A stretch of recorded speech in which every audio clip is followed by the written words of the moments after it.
Product not yet rated. Hey guys, my name's Tomasz Gop. I'm an executive producer at CI Games working on Lords of the Fallen, our action RPG that's been in development since 2011 and it's gonna come out this year on PlayStation 4, Xbox One and PC. Let's roam a little bit around Old Monastery, and in the meantime I'll tell you about some crucial ideas that drive the development of our game. First few combat encounters you will see here focus around faster and agile opponents, so I'll try to use lighter gear and maneuver right. For example, trying to get the perfect positioning and perfect timing for an effective critical strike. It requires a little bit of practice, but is well worth the effort. The world we set the game within is very old, and the legend has it that a couple thousand years ago, people have fought and successfully defeated their god together with his demonic army, and it's since then that they believe evil can be completely cast away from human nature. Each individual who commits a deadly sin is forever marked with a tattoo across the face, becoming an outcast for an entire lifetime.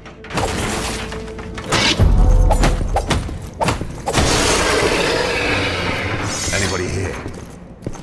Harkin, our hero, has a very dark past behind him, and because of that, when the demons, or the Roger as we call them, started to reappear, he is assigned to face the threat. It's almost as if people believe that they can fight evil with evil. Oh, and by the way, it's worth mentioning that we really put a lot of work into highlighting the feeling of intense duel within each single one-on-one encounter that you will come across. Here, this next enemy normally would not be much of a hassle because he's mainly attacking from a distance, but surprise, surprise, there's a second one.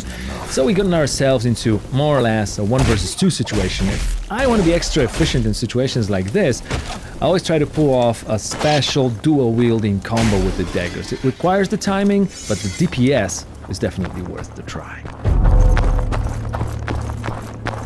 The game will also unlock new worlds for you to explore once you advance on the story path, but the ones you just left are not locked away from you. It's not only possible, but also very encouraged to re-explore the places you've already visited, and the new areas will open up, presenting you with new loot and new opponents.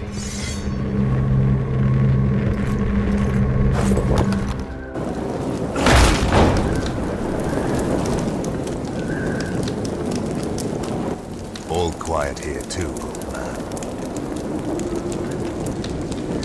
I'm not leaving without answers.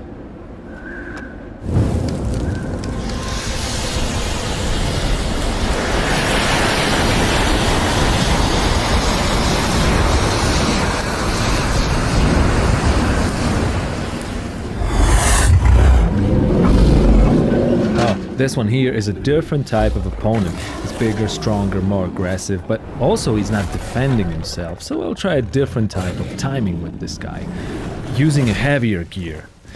Since we're not a slasher, certain things will not work, like mashing the button, for example. Blocking, well, that probably won't get you far in the long run. So let's set the pace right here. I'll get in, wait for a time to deal slower and stronger strike, then get out, rinse and repeat. It's quite useful with heavy weapons like this hammer, and you can even charge the attacks. Another one bites the dust.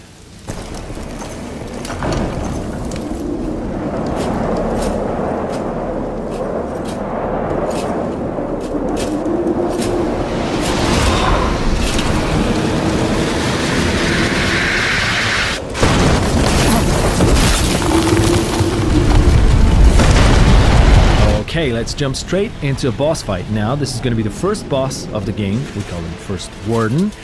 And we wanted him to resemble an honorable knight, fighting and obeying his demonic codex. Gameplay-wise, our goal was to mix action with RPG in a way where all elements, including story, world, and characters, revolve around the user experience. In our case, that means combat and character development. Basically, there are two main pillars of combat in Lords of the Fallen: melee fighting and magical, supernatural skills. The first one is fairly tactical and rewards players who like the feeling of learning and that special sense of becoming proficient at game mechanics. The magical side of Lord's combat, on the other hand, even though it's not covered in this video, is designed to feel very spectacular and powerful. But that is also not the only reward that counts with using it. Our goal was to give players the means to distribute the process of learning how to play the game along the time they choose. You'll always be able to use magic at times when the difficulty spikes, so it's up to you if you want to use advanced strats instead, especially if that might get you a better loot. There are 3 character classes that you can choose from at the start of the game: Warrior, Cleric and Rogue, and they will determine the set of spells that manifest your playing style. Apart from that, the statistics of a character, the gear that you want to use, can be freely mixed regardless of its suggested class association. For example, if you're more into heavy weapons but still want to keep that light rogue armor, there's no reason not to try this combination out. Or defensive play with a shield or an offensive dual weapon approach, they both can be mastered and become lethal with enough skill and persistence.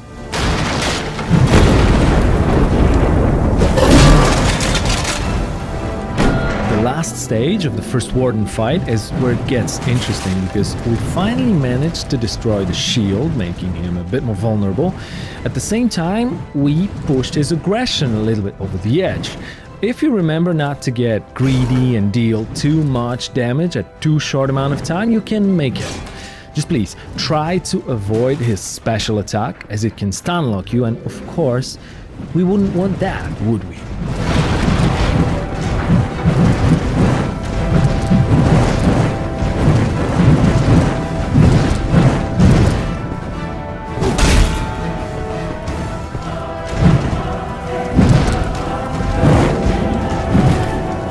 Thanks a lot, guys. That's the first gameplay from Lords of the Fallen, and of course, there's way more to come, so keep your eyes on our website and fun page. We want to make sure you know everything you wish about our game before it gets to your PlayStation 4, Xbox One, and PC.